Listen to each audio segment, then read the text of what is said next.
36, as people were overhearing him going towards Jesus and trying to ask Jesus that he should come and see that the daughter is dead, Jesus went towards him and told him, just believe. And this is what I'm coming to tell all of us. It's very important to just believe. Even during this time of COVID-19, what I'm just asking us is to just believe that God is with us even during this time. Even during this time when you don't have food, when you're just sitting at home with our children and getting tired of them, maybe you're thinking that it's time for them to be in school. I'm coming to tell you, just believe it is time for you to even have a one-on-one talk with your children, one-on-one talk with your youths, one-on-one talk even with your husband and wives also, just to know each other more. Let us take during this time of COVID as a time to come together and arise in many things. Like right now, during this time of COVID, we're even getting us who are not even going to the shamba to lima. Now we are just limaring all this time and we're making food because of our near future. I thank God for this time of COVID because I have learned to be intimate with Christ more. God is telling me in this chapter, just believe. Then we look down at verse 41, whereby he goes ahead and tells Jairus' father, let's go in and look at your daughter. When he goes in to look at the daughter, he just says, she's just asleep. She's just but asleep. God is saying, at times in our situations, they look asleep. But he's saying, right now, when he comes into your situation, he's saying, arise. COVID-19, we are saying you are dead. You are nothing to us. Because God, who has given us strength, has made us to arise in this situation. It's been 4 months right now. We are here. We are alive. We are even talking to each other. We are seeing each other live. We should be thanking God for what he has done for us, making us alive, seeing our children grow, and looking at our futures, even being able to plan for our futures. Right now, viewers, let us arise. It is time now to pray. Let's pray for the word of God.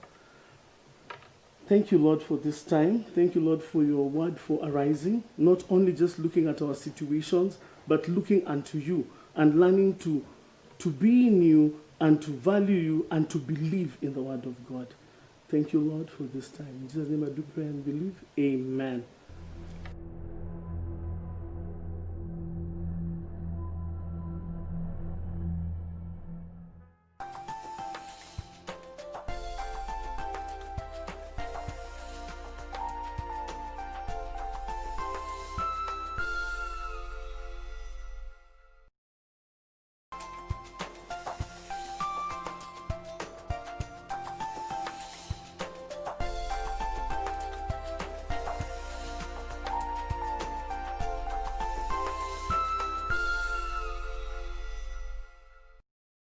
On the next episode of Corner. Ya muhimu kwanza ni kujua hali yako ya status ya HIV. You are the reason I live.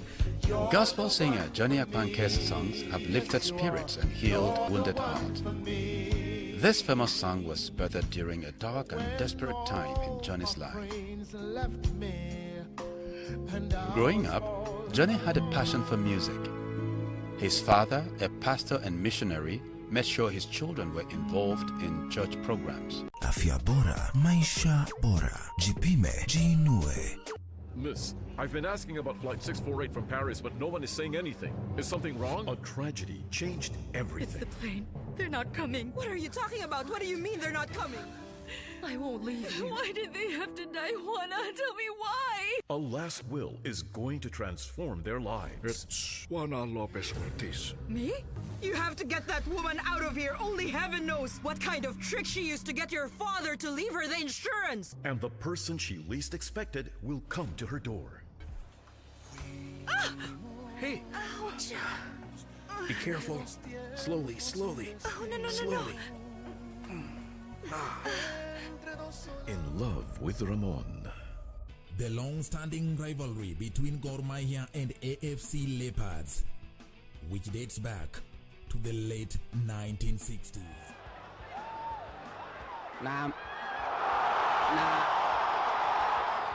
But this time, we fast forward to 1987 when the Mashemeji feud picked up in the final of the Moi Golden Cup. It's an encounter you can't afford to miss. From our archives, this Saturday at 5 p.m. only on KBC Channel 1 as we relive the golden days with our legends.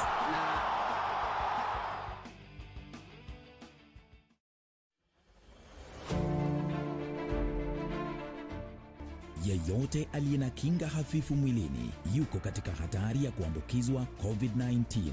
Hao ni kama watu ambao wanaishi na magonjwa kama vile virusi vya HIV, kansa, TB, kisukari, miongoni mwa magonjwa mengine. Lazima wazingatie matibabu ili kuboresha kinga mwilini. Lazima wahakikishe wamepata dawa ipasavyo.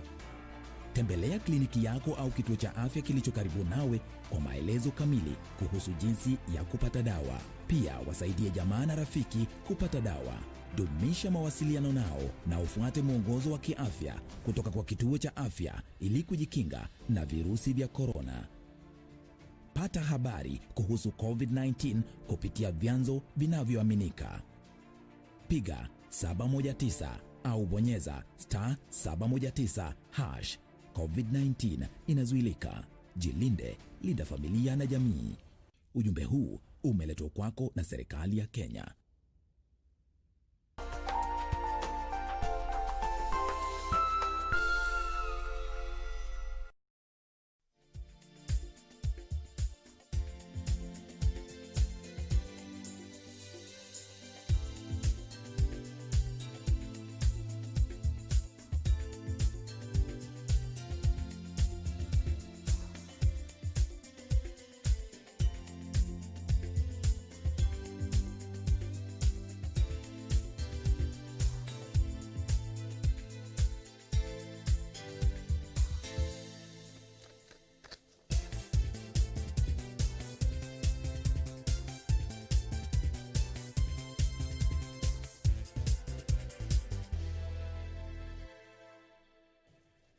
Good afternoon. Thank you very much for joining us for this edition of Channel 1 Lunchtime News, live from the Corporation Headquarters at the Broadcasting House in Nairobi.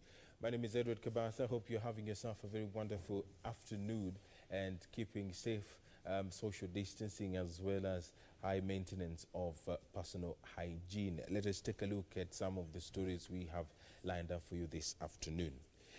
President Uhuru Kenyatta now says the coronavirus infections in Kenya would have been higher had the country not instituted robust containment measures. President Kenyatta said Kenya to close its borders, schools and prohibit large gatherings, increase testing, contact tracing and quarantine measures, in addition to intensifying social distance and other hygiene protocol requirements to try and fight the virus, which are bearing fruits. The head of state, however, said the measures are not without sacrifices, as the interventions have led to negative economic effects. Speaking at State House, Nairobi, during a virtual leaders forum on U.S.-Africa trade convened by the Corporate Council on Africa, the president said the informal sector, tourism and the hotel industry have suffered the heaviest burden, adding that his administration had put in place measures to cushion vulnerable communities and businesses from the adverse effects of the pandemic. The numbers could have been higher, but we moved swiftly to institute robust containment measures. We closed our borders, closed our schools, and prohibited large gatherings. We increased testing, contact tracing, quarantine measures, in addition to intensifying social distance and other hygiene protocol requirements. On the flip side, the President Uhuru said the health crisis had created an opportunity for Kenya's manufacturing sector to demonstrate its resourcefulness by producing supplies needed to contain the disease. Interestingly and indeed encouraging, our emerging manufacturing sector has demonstrated unprecedented resourcefulness. The sector is producing currently in Kenya personal protective equipment and is making major breakthroughs in manufacturing medical equipment, including ventilators.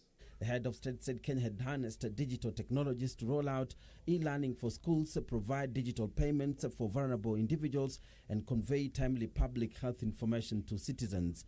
On the post-COVID-19 recovery, the president said Kenya is prioritizing investment and trade as key drivers of the process, as the country now needs massive injection of investment capital into the economy and a quantum increase in exports.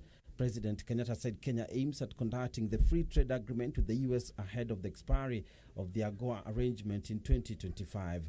Ghana, Kenya were among the leading countries that pushed for this Africa Free Trade Arrangement.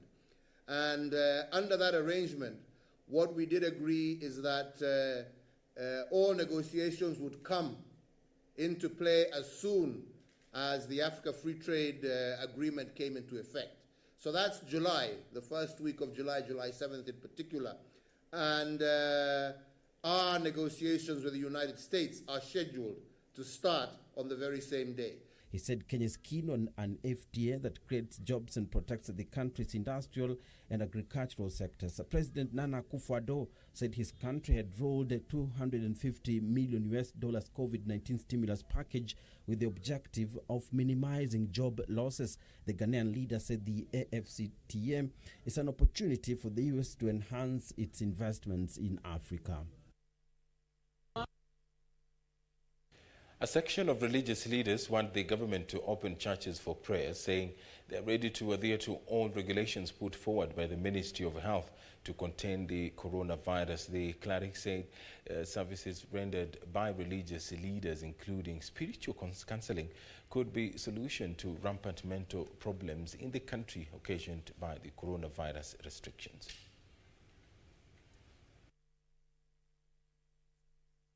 Is not ready as soon. All right.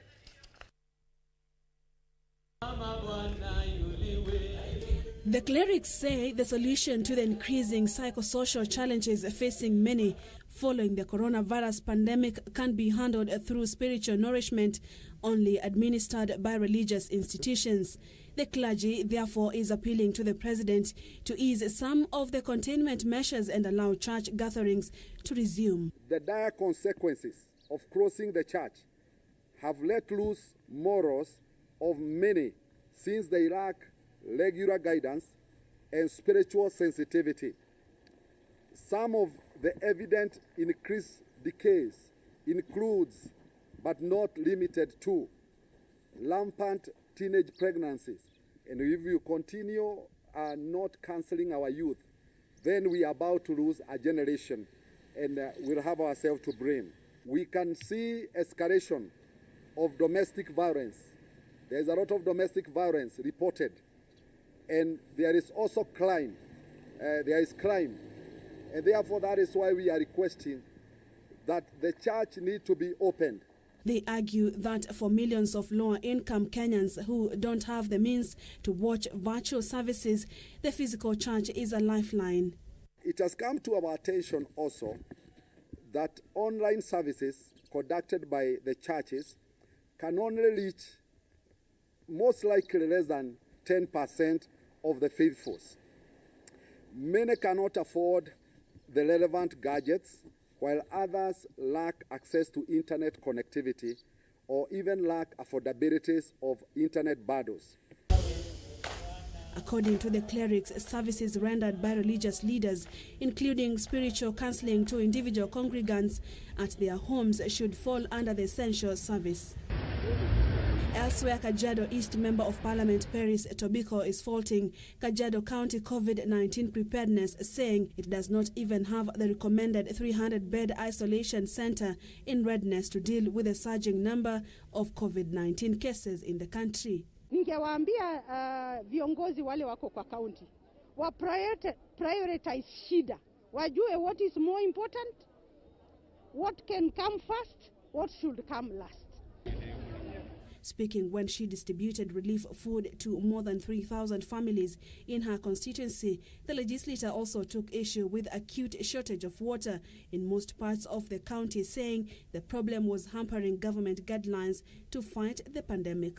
Na mimi ningeambia serikali ya county wangangane sana kuhakikisha wananchi wamepata maji masafi. Hiyo ndio the first basic requirement ya kusaidia kupigana na hii ugonjwa. Kajiado County so far has 215 confirmed cases of coronavirus. Purity Museo, Channel 1 News. And still on matters faith, the Interfaith Council, mandated to develop safety and health protocols to guide in the reopening of places of worship, is now seeking public participation in formulating the roadmap ahead of the next presidential address. The council, led by Archbishop Anthony Muheria of Nyeri Catholic Archdiocese, say Kenyans have until 2nd of July to share their proposals. At the same time, the council has called on members of the public to continue exercising patience. The Interfaith Council, which has been receiving input from all religious communities across the country, is now calling for the participation of members of the public in fronting proposals for consideration. The council, which is mandated to develop guidelines and protocols for safe phased reopening of places of worship, says Kenyans can share feedback through the council's email address interfaithcouncil@interior.go.ke. We invite the public to participate in this process by sending feedback through a memorandum to the council through its email address, simple to remember, interfaithcouncil@interior.go.ke, to reach the council by the 2nd of July 2020. So far, over 400 religious leaders have participated in the consultative meetings with the council across the country. The council's chair, Archbishop Anthony Muheria, says 10 regional meetings for validation of inputs will be conducted to ensure the final guidelines are all inclusive in line with faith traditions. We also commit to ensure that this is an open and transparent process, and thus have opened a Twitter account for updates on the council's activities. Twitter handle @InterfaithC20. The council, which is rushing against time ahead of President Uhuru Kenyatta's next address, says the process of reopening places of worship will depend entirely on Kenyans' compliance to the Ministry of Health guidelines and recommendations of the council. That's why we are urging patience. We are working very, very hard. We've already met 6 times, had 6 meetings, and we'll continue doing so. And some people are burning the midnight oil to make sure that we have this concluded soonest. We hope to have interim guidelines and report within the next week. Kamchemenza for Channel 1 News.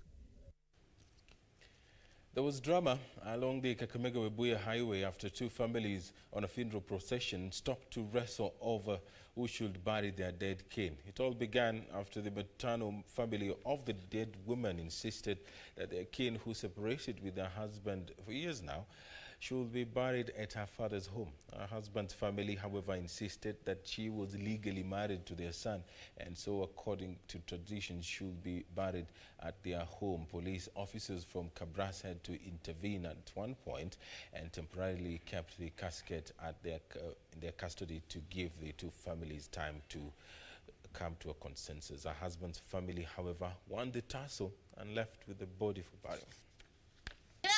Huyo mtoto kunapeleka mali kwao, wanasema kunataka shilingi 700 kufanyia kazi, alafu kunalipa kwa moja shilingi 17,000.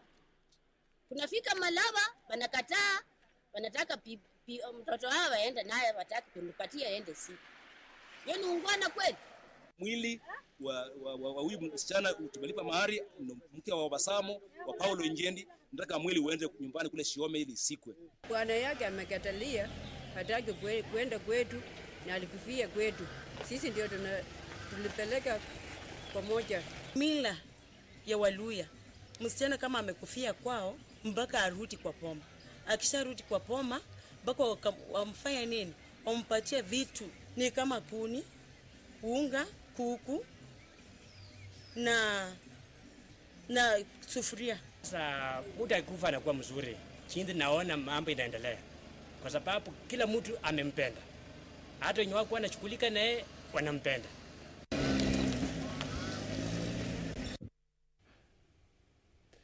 A family in Wajir County is seeking justice after their Form 3 daughter was allegedly defiled by a local administrator in the area. The family claims efforts to get assistance from the police have been futile and that the suspect was released on a 10,000 shilling bond without being notified.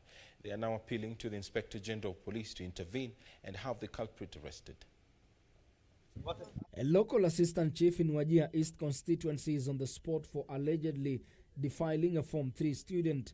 The assistant chief is alleged to have raped the young girl and threatened to kill her if she reports the matter to her parents.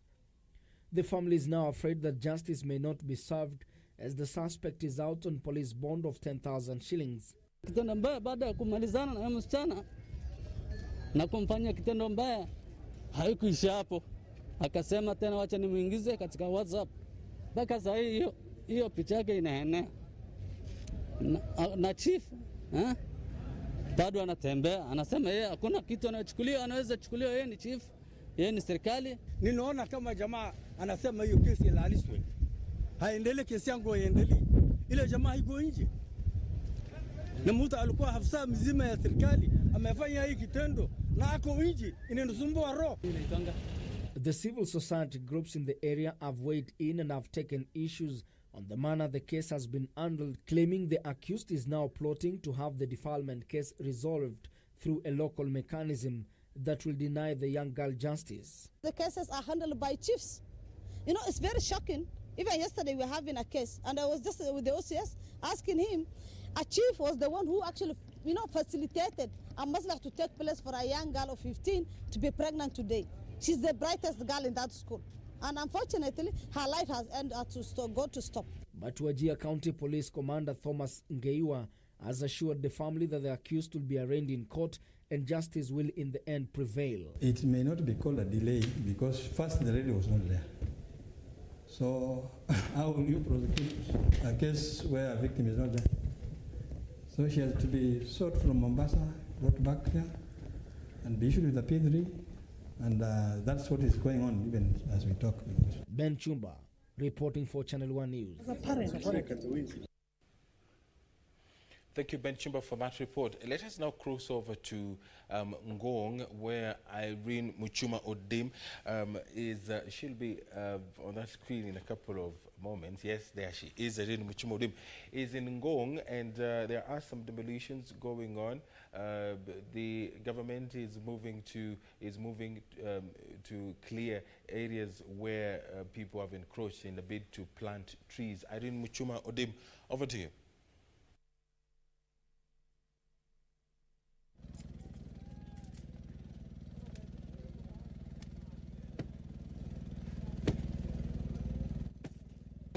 Is at risk. This is after the government announced going down, allegedly because it is occupying part of public land and plant trees. Just before further ado, I'm being joined by one of the residents to tell us the issue of Kabasa is Sun Valley. Right now here, for a rental purpose would go for 85,000 per month.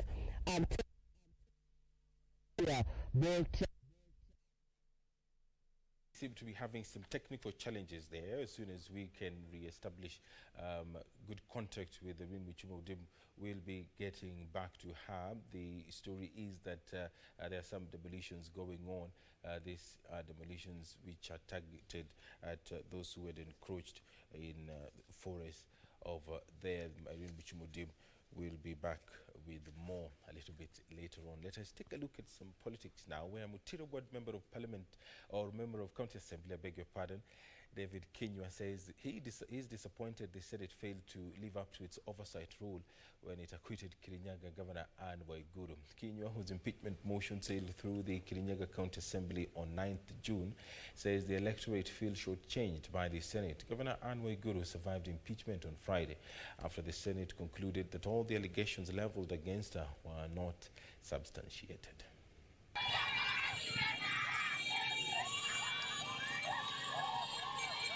Celebrations erupted in Kirinyaga County following the acquittal of Governor Anne Waiguru. But as some celebrated, Others termed the Senate verdict as a travesty of justice.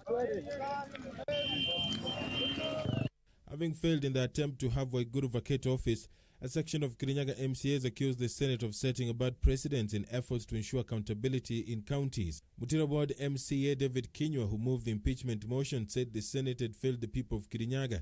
In Meru County, 54 members of the Meru County Assembly have vowed to foster a good working relationship with the county executive. Under the auspices of the Meru Inter-Party Political Caucus, the ward representative said they will pursue a bipartisan approach to development in the county and support the agenda of Governor Kiraitu Murungi of making Meru great. We shall desist any attempts by any leader from any corner from trying to divide the Assembly of Meru, and going forward, we shall continuously caucus as a team of like-minded leaders in an effort of making Meru great. United we stand, divided we fall. We will use this organization to support our agenda of making Meru great. We will be visiting all the 45 counties, 45 county wards, so that we can see what development we are doing there and what more needs to be done.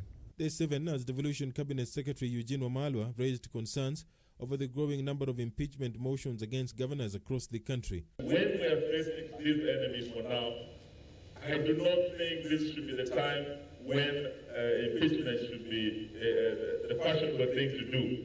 I think for now we want to see leaders coming together so that we can fight these enemies.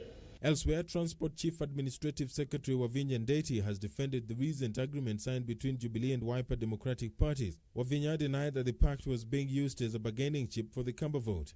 The same sentiments were shared by the Wiper Democratic Party Mombasa branch officials, who applauded the partnership with the ruling Jubilee Party, assuring members that the party will not be dissolved. Sisi kama Wiper tunasimama na msimamo wetu. Tuungana na watu wa Mombasa ili uchumi wa Mombasa urudi. The Kalonzo Musyoka-led party signed a post-election pact with the Jubilee coalition with a promise to support the government's development agenda. Let's now go back to Ngong, where Irene Muchuma Odem is standing by. She's covering the demolition of houses which are deemed to have encroached on the forest land. And Irene Muchuma Odem, over to you.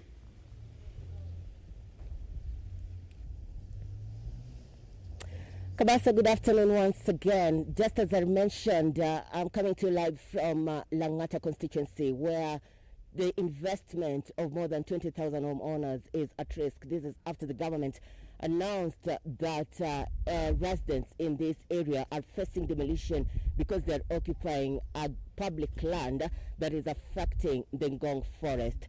Kabasa, right now, a home here would go for 85,000 shillings if it's on rental purpose.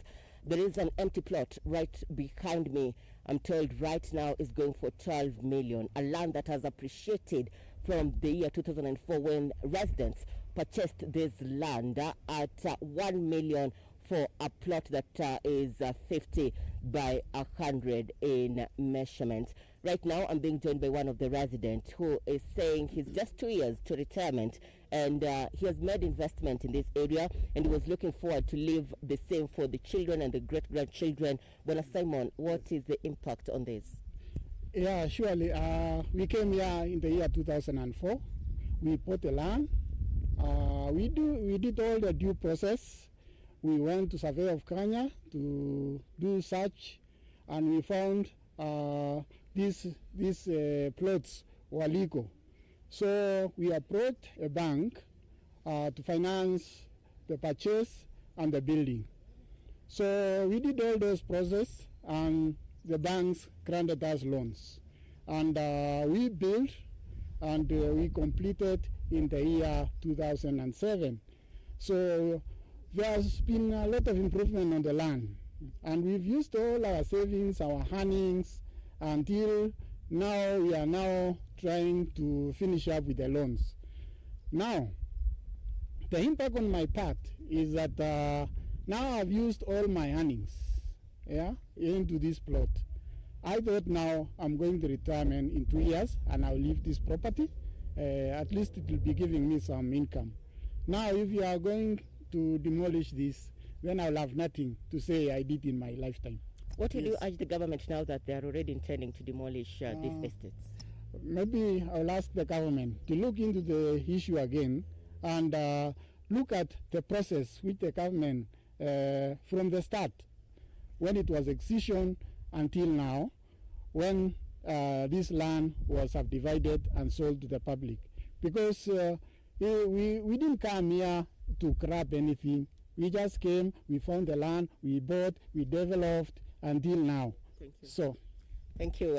Kabasa, most of the people who are being affected here are civil servants, and a number of them are doctors, and more than 5 estates are set for demolition. And just to get from the Mheshimiwa in this area, Bwana Nixon Korir, Mheshimiwa, is it political, and which is the way forward?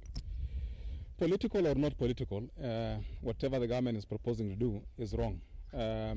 These people came here and bought the land after the land was excised by the then Moi regime through the then minister Lotodo, and there is a legal notice into that effect. These people came and did their due diligence. These are innocent buyers who came and bought this land. They did their due diligence. They got the stamping. They confirmed from the lands ministry. It was cleared. Some of them borrowed loans. Some of them used their savings to buy this land and develop it. It is very wrong for the government now to say overnight that you need to get out or we evict you. I appreciate the fact that environment and trees are important, but in terms of priority, human beings are more important than trees. That's why we clear trees to build roads. That's why we clear trees to build hospitals. That's why we don't kill people to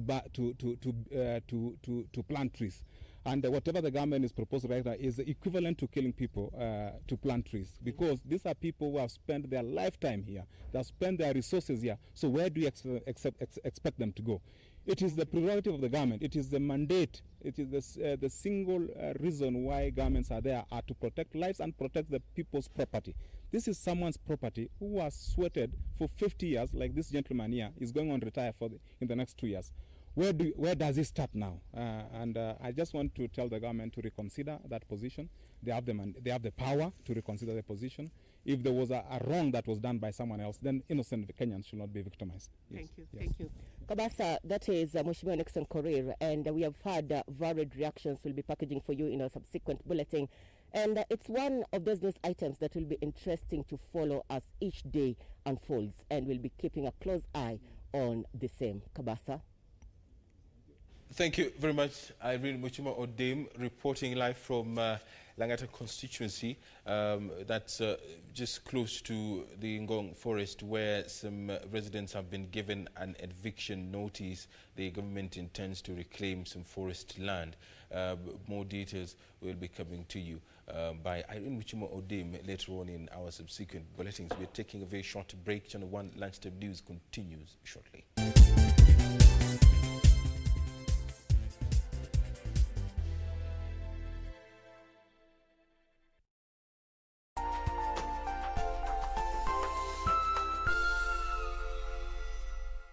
Miss, I've been asking about Flight 648 from Paris, but no one is saying anything. Is something wrong? A tragedy changed everything. It's the plane. They're not coming. What are you talking about? What do you mean they're not coming? I won't leave you. Why did they have to die, Juana? Tell me why. A last will is going to transform their lives. It's Juana Lopez Ortiz. Me? You have to get that woman out of here. Only heaven knows what kind of trick she used to get your father to leave her the insurance. And the person she least expected will come to her door. Ah! Hey! Ouch! Be careful. Slowly, slowly. Oh, no, slowly. In love with Ramon. The long-standing rivalry between Gor Mahia and AFC Leopards, which dates back to the late 1960s.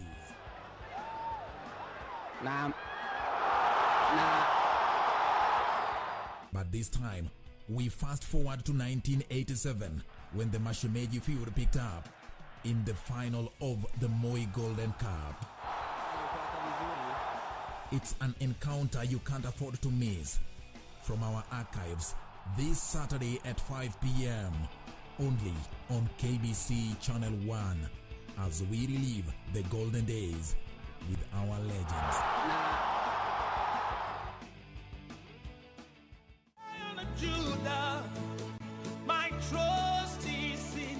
Jumapili hii kwenye runinga ya KBC, ungana naye Askofu Michael Wanderi wa kanisa la Christian Foundation Fellowship Kiambu kuanzia saa 1 hadi saa 2 asubuhi. Ningetaka nikwambie, our Jehovah God, because the Bible says he is the same yesterday, today and forevermore. He is able to take you to a place of abundance. He is able to take you to Rehoboth in the name of Jesus Christ. Kipindi ni neno la neema, ukiletewa naye Askofu Michael Wanderi wa kanisa la Christian Foundation Fellowship Kiambu. Usikose. My trust is in you.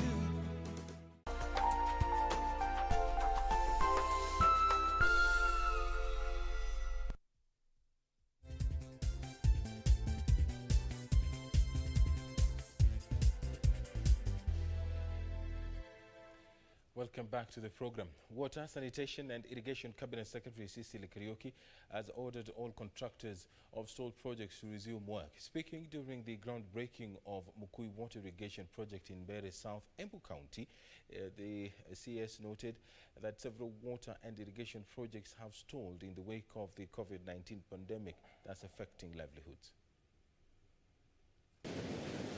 All contractors of stalled government projects under the Ministry of Water, Sanitation and Irrigation have been asked to resume work with immediate effect.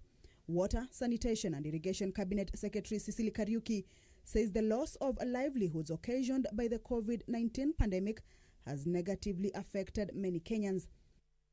The protocol that I will be issuing in the coming week will require for the contractors to bring back the workers under strict adherence of the directive from the Ministry of Health by ensuring whether they move to strategies including shifts, working in shifts, but working whichever way. She issued the directive in Embu County during the groundbreaking ceremony for Mukui Water Irrigation Projects in Mbeere South. Nimefurahi nikija kuanzilisha huu mradi kirasmi, mradi ambao utafaidi watu ama maboma kupita 20,000. The 60 million shillings project entails laying down of 10-kilometer pipes that will supply clean drinking water to more than 20,000 people. It is set to be complete by December this year. The Cabinet Secretary also inspected the expansion plan for the Gashoka clusters in Gategi, Mbeere South, an irrigation project laid on 1,000 acres of land at a cost of 270 million shillings. Kamchemenza for Channel 1 News.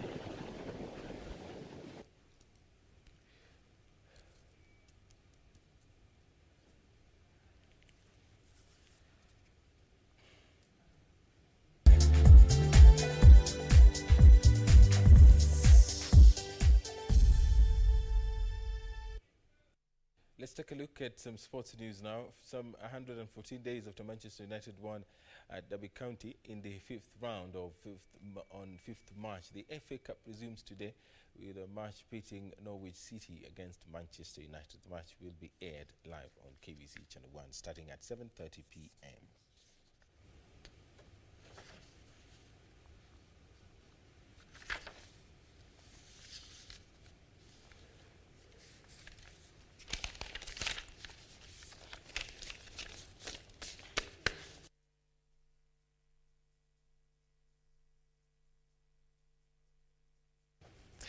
That does it for us for this edition of Channel 1 Lunchtime News. We do thank you very much for keeping us company. My name is Edward Kabasa on behalf of the team here, including my sign language interpreter. Do stay up to date with our breaking news on Twitter at KBC Channel 1 and also on Facebook. On behalf of the team here, good afternoon.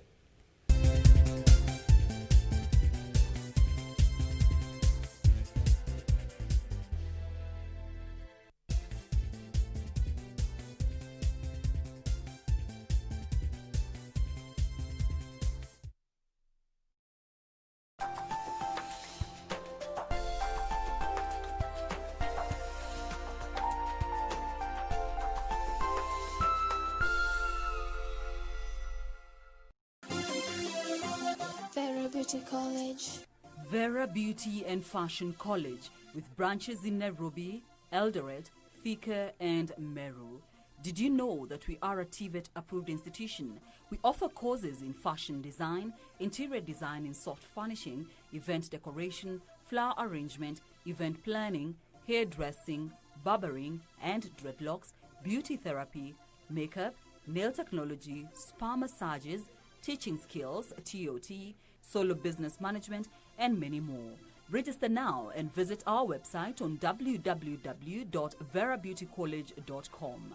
You can also call on 0725-923-550 Nairobi branch, 0728-087-689 Eldoret branch, 0722-227428 Thika branch, 0725-000-706 Meru branch. Vera Beauty and Fashion College, a TVET approved institution.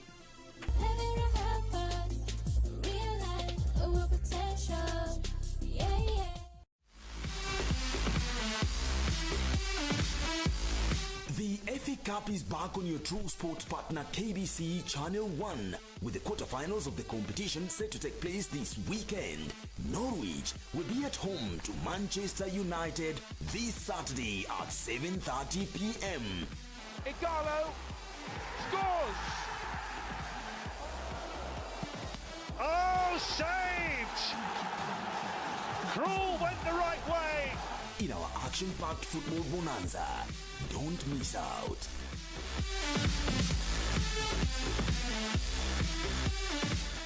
This weekend on KBC Channel 1. As long as it does not involve someone dying, I am in. Why would you even think of that?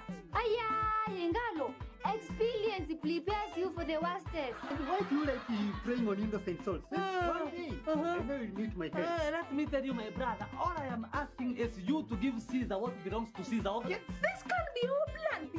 We present this to the dean. Yes, will warrant her layoff. Yes, I know, I'm sorry. I ran into a little trouble, okay? And stop calling me that, we are not peers. Oh, we are not peers, eh? Maybe I should let your peers help you. Classmates, every Saturday on KBC.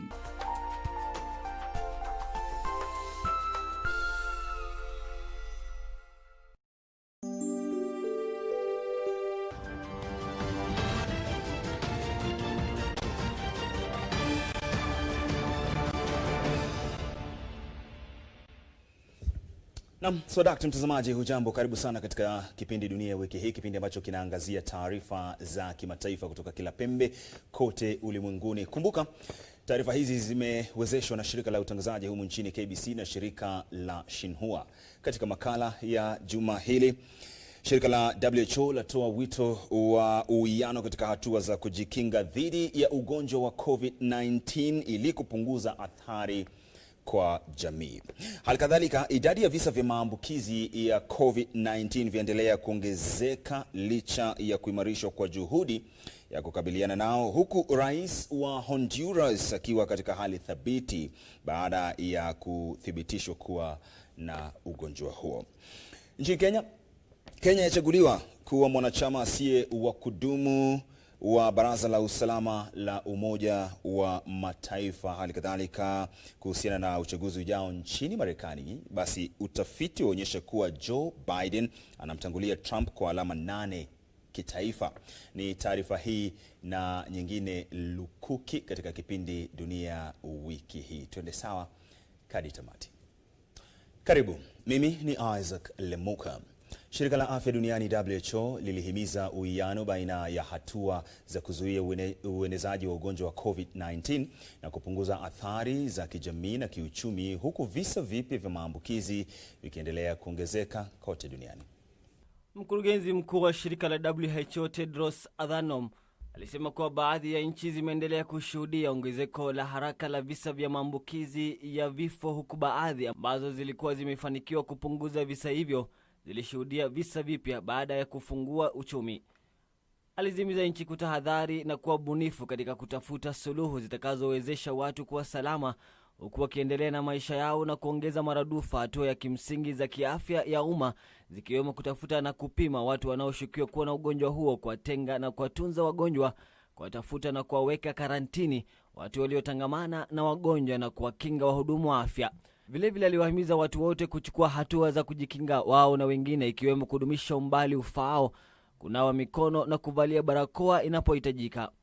Khalid Abdullahi, Dunia Wiki Hii.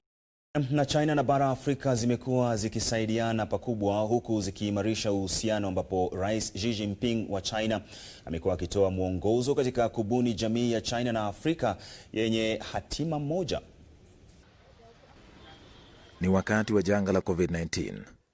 Rais Xi amekuwa akitetea uimarishaji wa ushirikiano wa kiafya baina ya China na Afrika. Mnamo tarehe 17 mwezi huu, Rais Xi Jinping aliongoza kongamano maalum la pande hizo mbili kuhusu ushirikiano dhidi ya janga la COVID-19 lililoandaliwa kwa njia ya video, ambapo alitoa hotuba kuu. Xi alisema kuwa pande hizo mbili zinafaa kushirikiana kubuni jamii ya pande hizo mbili ili kuhakikisha afya kwa wote. Mnamo mwezi Septemba mwaka 2018, Xi Jinping alitangaza mipango 8 kwenye kongamano kuhusu ushirikiano baina ya pande hizo mbili lililofanyika jijini Beijing, ukiwemo mpango kuhusu huduma za afya.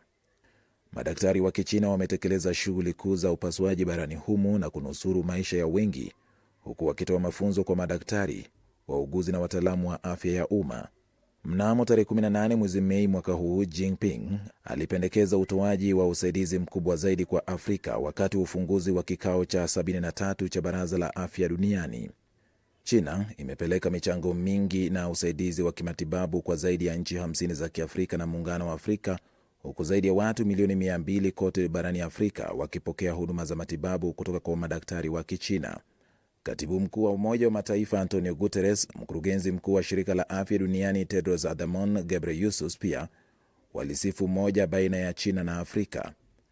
Na viongozi wa Kiafrika wakiwemo Rais Muhammadu Buhari wa Nigeria, Emmerson Mnangagwa wa Zimbabwe miongoni mwa wengine pia walielezea shukrani zao kwa Rais Xi Jinping kutokana na usaidizi wa nchi yake kwa nchi za Kiafrika. Nikiripotia Dunia Wiki Hii, jina langu ni Bati George. Visa vya maambukizi ya ugonjwa wa COVID-19 kote duniani vimepita zaidi ya milioni 9, huku idadi ya vifo ikiwa zaidi ya 400,000 na wale waliopona wakiwa zaidi ya milioni 5. Rais Juan Orlando Hernandez wa Honduras alithibitishwa kuwa na ugonjwa wa COVID-19 ingawa yuko dhabiti, huku nchi hiyo ikiripoti zaidi ya visa 10,000 vya maambukizi na zaidi ya vifo 300. Na majimbo kadhaa kule Marekani yameshuhudia ongezeko la visa vya maambukizi ya ugonjwa huo na kuibua wasiwasi wa chamko jingine, huku visa vya maambukizi nchini humo vikipita milioni 2 na zaidi ya vifo 1,117 kuripotiwa, kwa mujibu wa takwimu za chuo kikuu cha Johns Hopkins. Na kule India, visa vya maambukizi ni zaidi ya 400,000 na zaidi ya vifo 13,000. Waziri wa afya katika jiji kuu la India, Delhi, Satyendra Jain, alithibitishwa kuwa na ugonjwa wa COVID-19 huku akilazwa hospitalini. Na kutoka nchini Iraq, zaidi ya visa 30,000 vya maambukizi ya ugonjwa huo vimeripotiwa, huku zaidi ya watu 1,000 wakiaga dunia na wengine zaidi ya 13,000 kupona. Na kule nchini Ufilipino, zaidi ya visa 30,000 vya maambukizi vimeripotiwa, huku zaidi ya watu 7,000 wakipona na zaidi ya watu 1,000 kuaga dunia.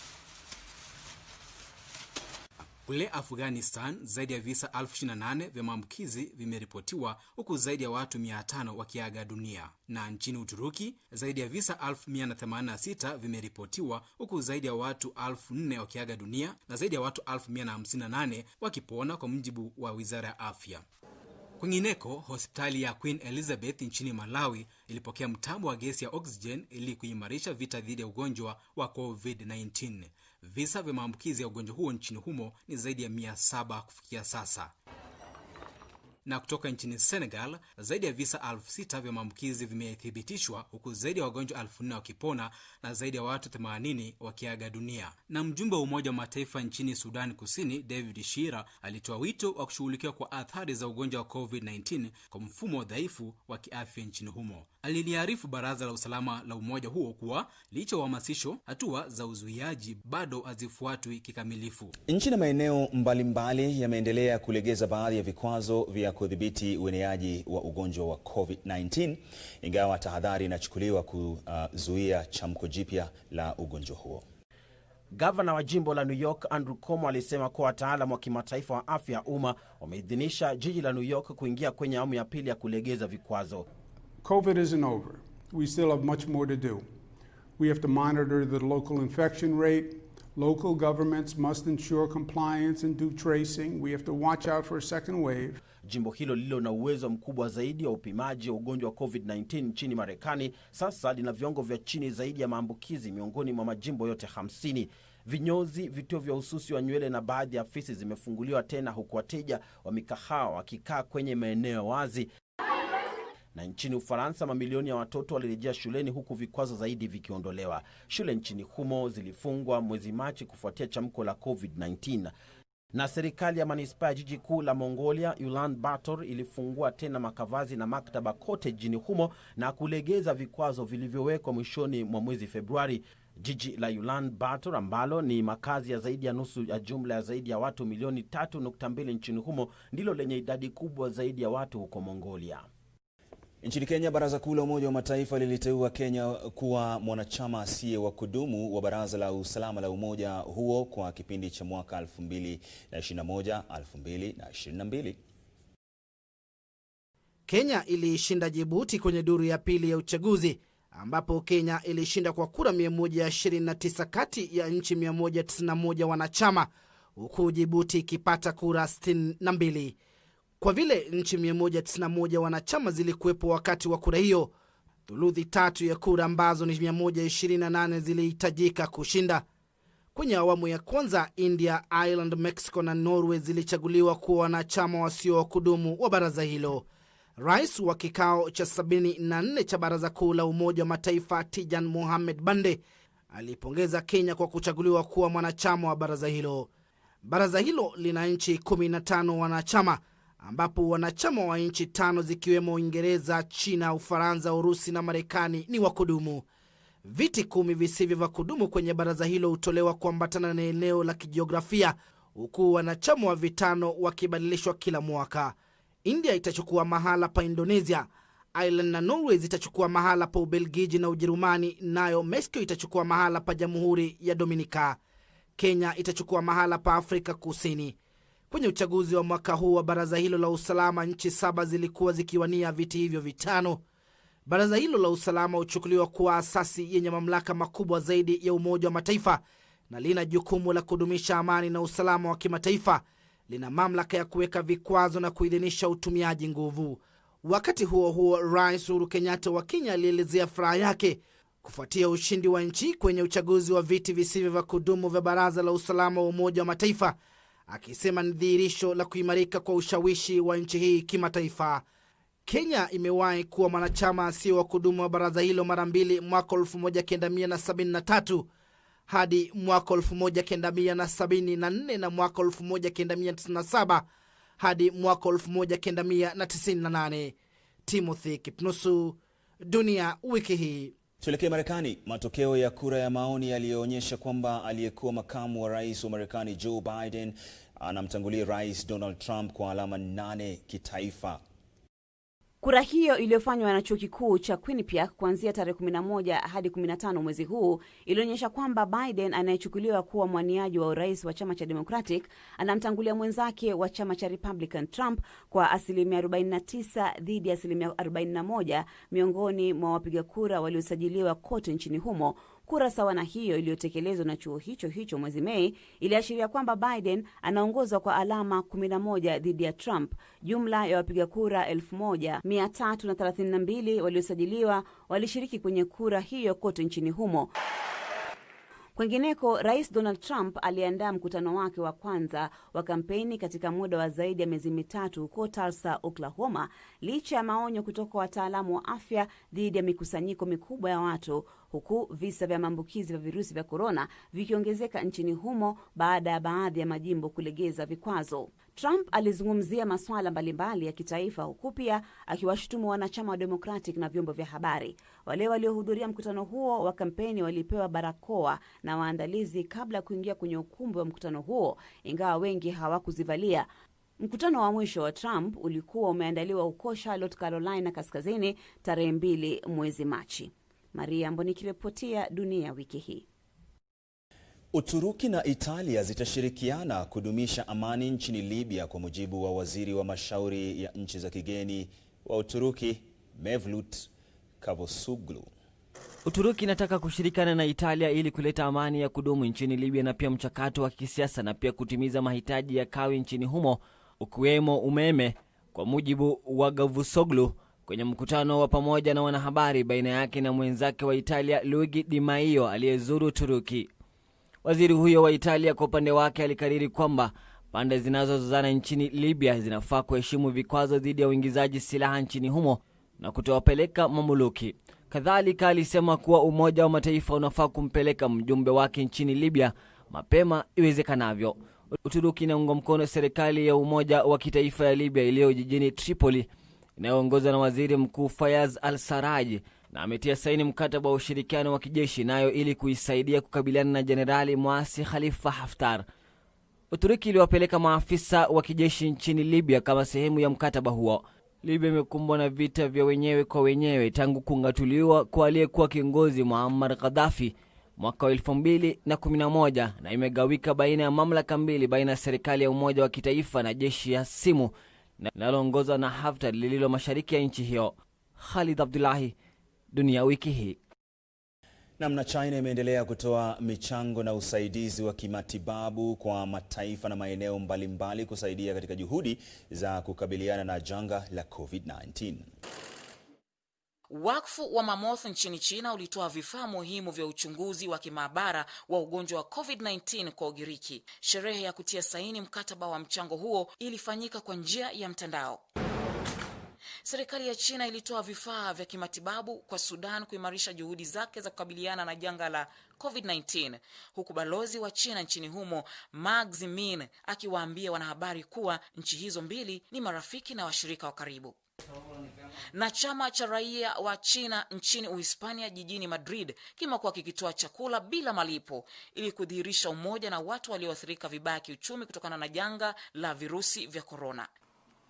Na kampuni moja ya Kichina ilisaidia Zambia kukabiliana na janga hilo, huku serikali ya nchi hiyo ikishukuru kampuni hiyo kwa usaidizi wake. Na Uturuki na China zimekuwa zikisaidiana katika vita dhidi ya ugonjwa wa COVID-19, huku madaktari na wataalamu wa kimatibabu wa China wakiandaa mkutano kwa njia ya video na wenzao wa Uturuki kugawana ujuzi wa China katika kutibu wagonjwa wa korona, kuwakinga wahudumu wa matibabu na kudhibiti ueneaji wa virusi hivyo. Nikiripotia Dunia Wiki Hii, jina langu ni Caroline Mramba. Tume ya Ulaya ilipendekeza kubuniwa kwa mikakati kabambe kuhusu chanjo dhidi ya ugonjwa wa COVID-19 na kutoa wito wa muungano wa kimataifa katika ununuzi wa chanjo hiyo. Mikakati kuhusu chanjo inanuia kuharakisha utengenezaji na usambazaji wa chanjo dhidi ya virusi vya korona. Italegeza baadhi ya kanuni zilizoko za muungano wa Ulaya ili kuharakisha utengenezaji, uidhinishaji na utoaji chanjo dhidi ya COVID-19.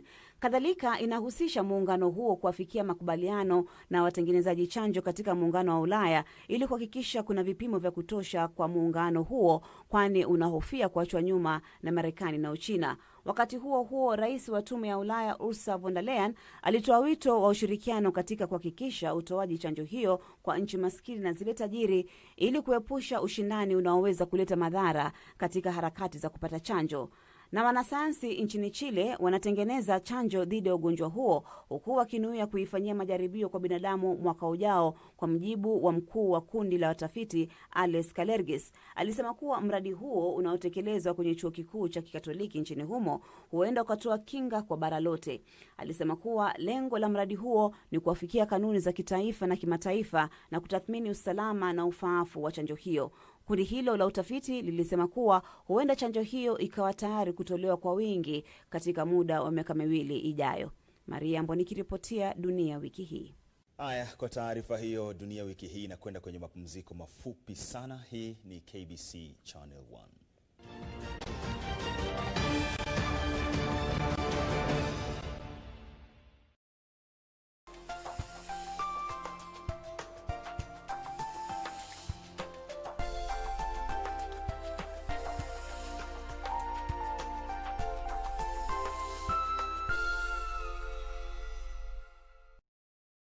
The long-standing rivalry between Gor Mahia and AFC Leopards, which dates back to the late 1960s.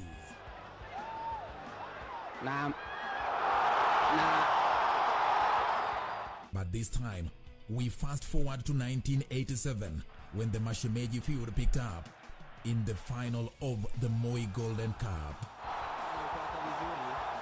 It's an encounter you can't afford to miss. From our archives, this Saturday at 5 p.m. only on KBC Channel 1 as we relive the golden days with our legends. Miss, I've been asking about Flight 648 from Paris, but no one is saying anything. Is something wrong? A tragedy changed everything. It's the plane. They're not coming. What are you talking about? What do you mean they're not coming?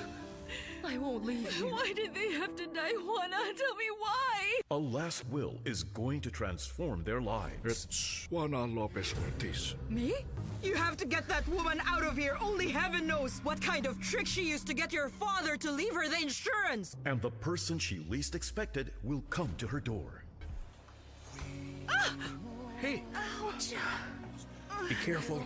Slowly, slowly. Oh, no. Slowly. In love with Ramon.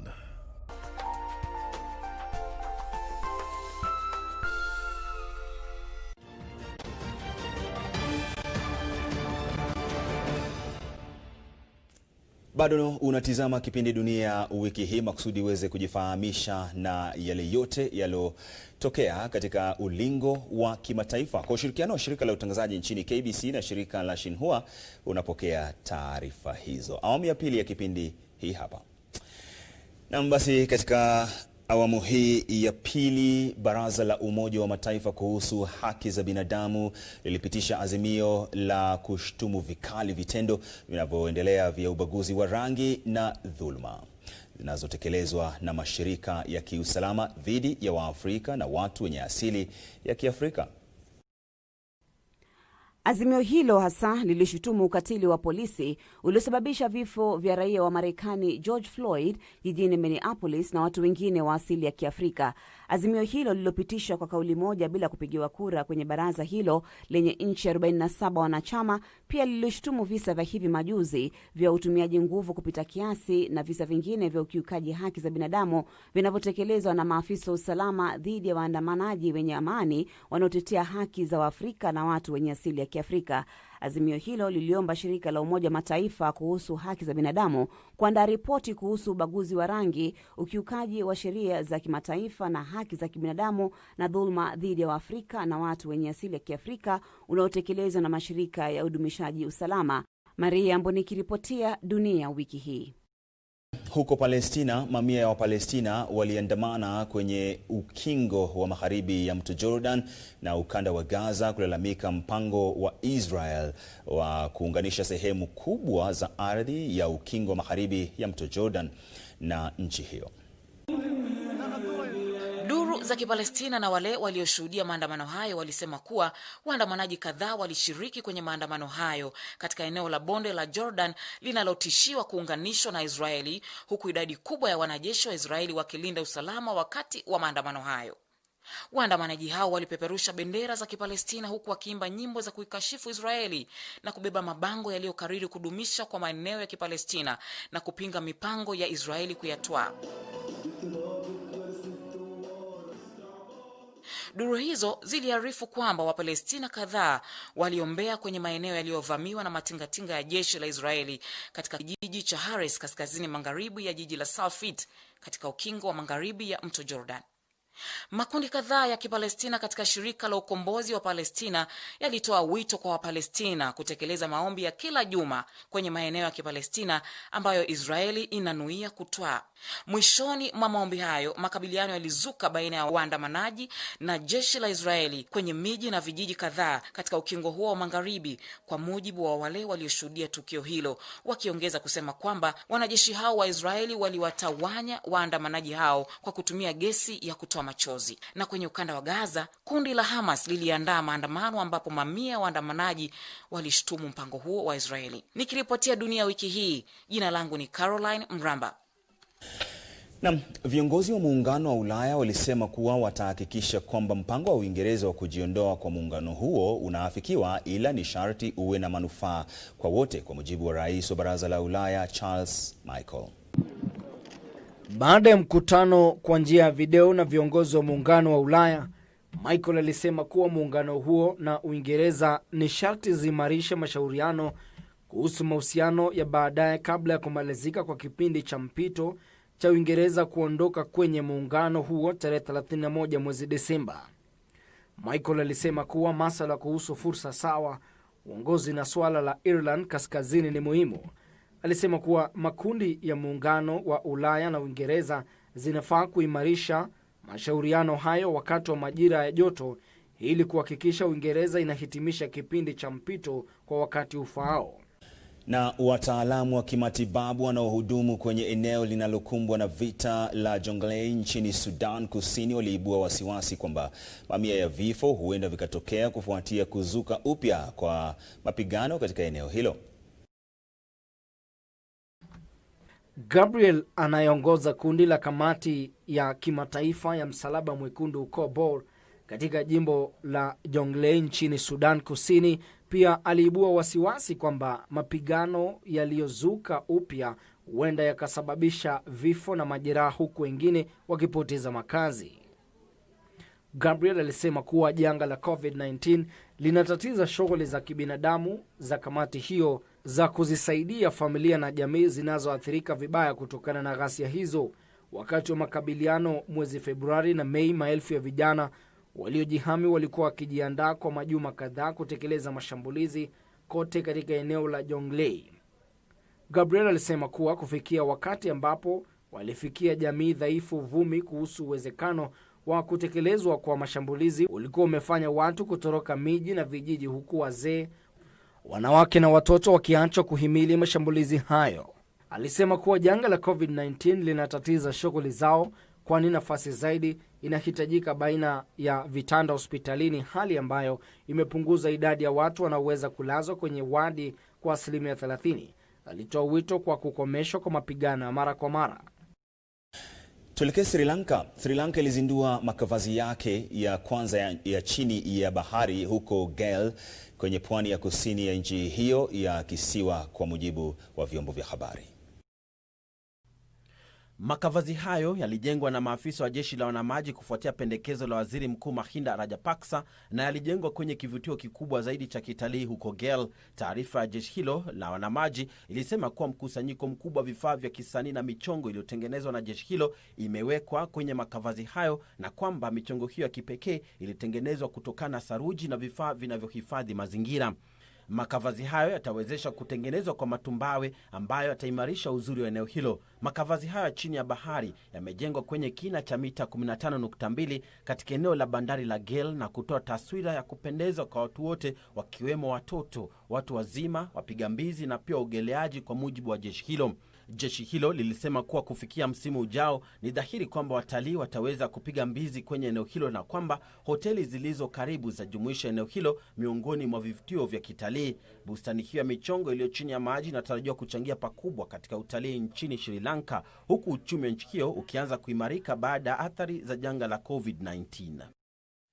Mpaka hapo nafika mwisho wa kipindi Dunia Wiki Hii. Asante sana kwa utazamaji wako na wakati wako. Shukrani sana pia kwa wote walioshiriki katika kufanikisha kipindi Dunia Wiki Hii. Na kwa niaba ya shirika la utangazaji nchini KBC na shirika la Xinhua kutoka China, halikadhalika Beatrice Gatonye, mimi ni Isaac Lemuka.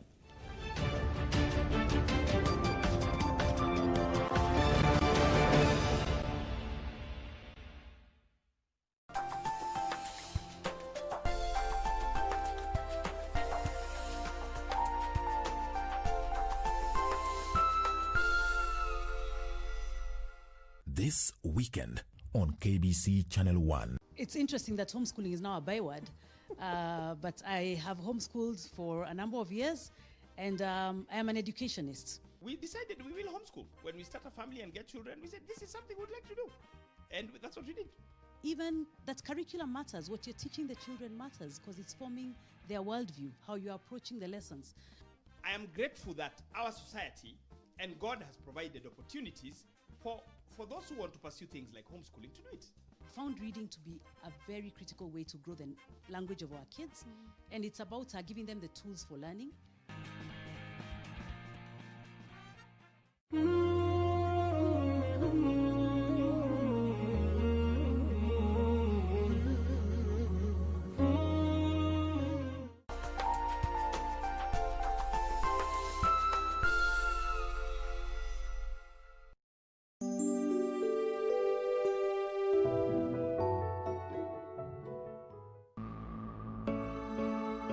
We are here and we are strong. Let's be counted as we move on. Make a difference, change lives as we tell our different stories. We are capable, beautiful. We are born to do great things. We're unstoppable, incredible. Hello there.